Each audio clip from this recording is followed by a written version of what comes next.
याद रखिए, यहां बैठे हुए शिक्षकों, मैं सबसे पहले आपसे बात शुरू करता हूं। आप पर जिम्मेदारी ज्यादा है। एक पुल गलत बन जाए तो कोई बड़ी दुर्घटना नहीं होती, जनहानि होती है, कुछ लोग मरते हैं, दुख की बात है।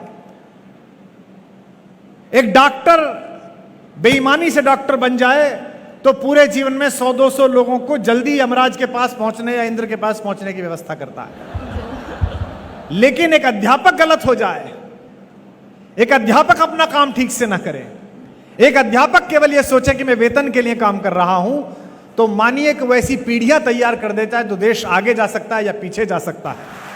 कौटिल्य के अध्यापकों, आपके पास जिम्मेदारी यह नहीं है कि कौटिल्य एकेडमी 30 साल कैसे चलेगी, 40 साल कैसे चलेगी।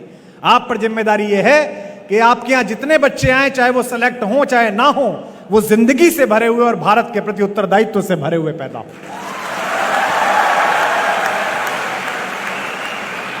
ये जो इर्रेस्पॉन्सिबिलिटी हमारे बीच आ गई है, ये जो गैर जिम्मेदारी हमारे बीच आ गई है।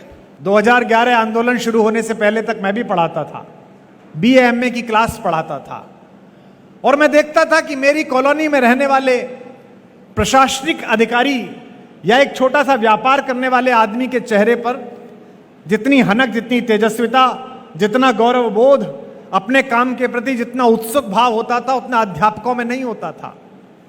क्योंकि आप इस बात से मत तोलिए खुद को कि आपको वेतन कितना मिलता है। आप इस बात से मत तोलिए कि आपको विधायक जी जानते हैं कि नहीं जानते, उषा जी आपकी मंत्री, हमारी बड़ी बहन, आपको जानती हैं कि नहीं जानती हैं। आप इस बात से तोलिए कि ये सब लोग ट्यूबलाइट में कनेक्शन लगाने का काम करते हैं।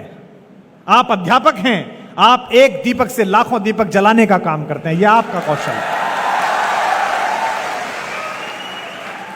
बहुत सारे अध्यापकों को यह बात लग सकती है कि कुमार विश्वास ऐसी बात इसलिए कह रहे हैं कि खुद भरे पेट के आदमी हैं। बिल्कुल गलत बात। अर्थ से किसी बात की अर्थवत्ता तय नहीं होती, पैसे से किसी बात की चीजें तय नहीं होती हैं। और अगर अर्थ से चीजें तय होती तो यहां हिस्ट्री तो सब लोग पढ़ते हो, इतिहास तो सब लोग पढ़ते हो।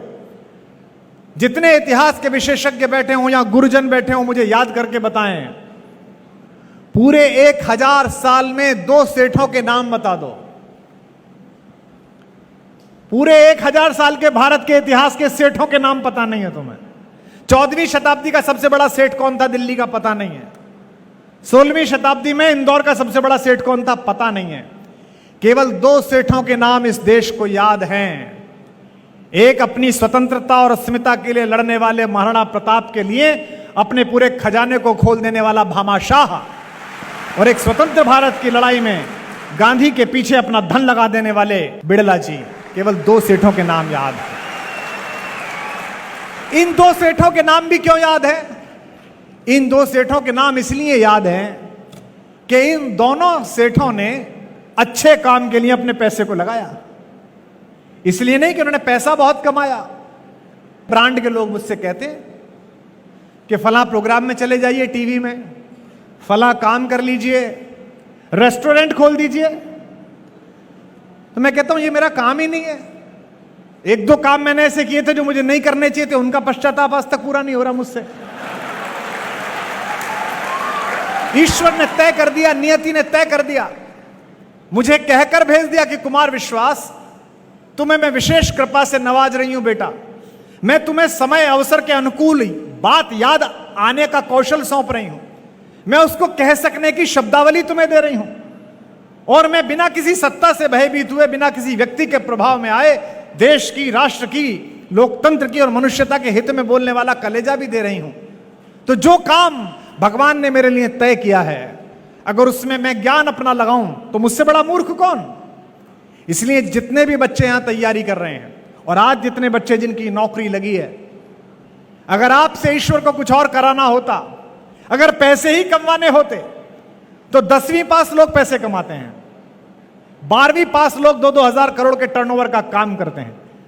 आपको पढ़ा लिखा कर कौटिल्य एकेडमी में आपने 1 साल भर पढ़ाई की, 2 साल पढ़ाई की, इसके बाद आपको जज इसलिए बनाया गया है, इसके बाद आपको SP इसलिए बनाया गया है, इसके बाद आपको कलेक्टर इसलिए बनाया गया है कि इंदौर के किसी कोने में, देवास के किसी कोने में भारत के किसी कोने में जहां आपकी नौकरी लगे, वहां एक छोटी सी ढाणी में भी रहने वाला एक आदमी, झोपड़ी में रहने वाला आदमी भी जब आपके द्वार पर न्याय मांगने आए तो इस कौटिल्य अकादमी की शिक्षा याद रखना। मुझे आश्चर्य होता है, आईएएस के घर में पैसे निकले तो एक हफ्ते तक तो गिनती लग गई। एक हफ्ते तक गिनती हुई, नोट नहीं गिने गए। ये क्या देश बना रहे हैं? और क्यों बना रहे हैं हम? क्योंकि सब कुछ ठीक चल रहा है, केवल जो बीज जड़ में जाना चाहिए वो ठीक नहीं चल रहा। ये जो देश के चरित्र निर्माण की प्रक्रिया है, ये केवल अध्यापक कर सकता है।